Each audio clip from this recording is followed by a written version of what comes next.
Municipal corporation દ્વારા સમગ્ર અમદાવાદ શહેરની અંદર સોલિડ વેસ્ટ મેનેજમેન્ટ દ્વારા એક સફાઈ ઝુંબેશ ચાલે છે, જેમાં કોમર્શિયલ એકમો હોય એ લોકો ગંદકી કરતા હોય, ડ્રેનેજનું કે પાણીનું કે કોઈ બીજો એમનો વેસ્ટ પડેલો હોય, ખૂબ પ્રમાણમાં લોકોને હાનિકારક પહોંચતું હોય, એવા એકમોને સીલ મારવામાં આવે છે અને પેનલ્ટી લેવામાં આવે છે અને સીલ માર્યા પછી સ્ટેમ્પ ઉપર બાંહેધરી લેવામાં આવે છે કે બીજી વખત આવું કાર્ય ના થાય, જેનાથી સ્વચ્છતા જળવાય. ખૂબ સરાહનીય બાબત છે. પરંતુ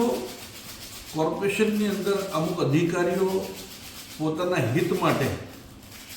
અમુક કાર્ય એવું કરી રહ્યા છે, જેની અંદર ગઈકાલે ગોમતીપુર વોર્ડમાં વીર ભગતસિંહ હોલની બાજુમાં આવેલ કેડી થ્રેડ નામની દોરાની દુકાનની અંદર સામે કોઈ જાતનો કચરો ના હોવા છતાં સફાઈ કામદારોને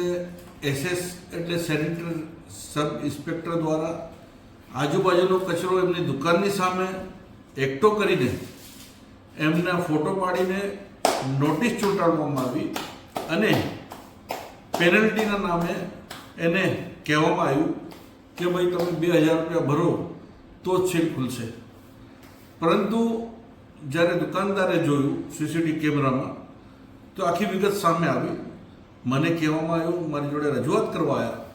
તો મેં કમિશનર સાહેબને લેટર પણ લખ્યો છે. મૂળ વાત એ હતી કે તાજેતરમાં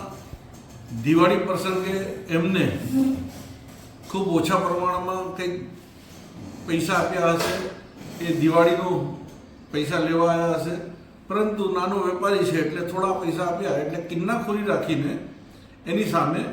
આવું કાર્ય કરવામાં આવે છે. એ ખૂબ ગંભીર બાબત કહેવાય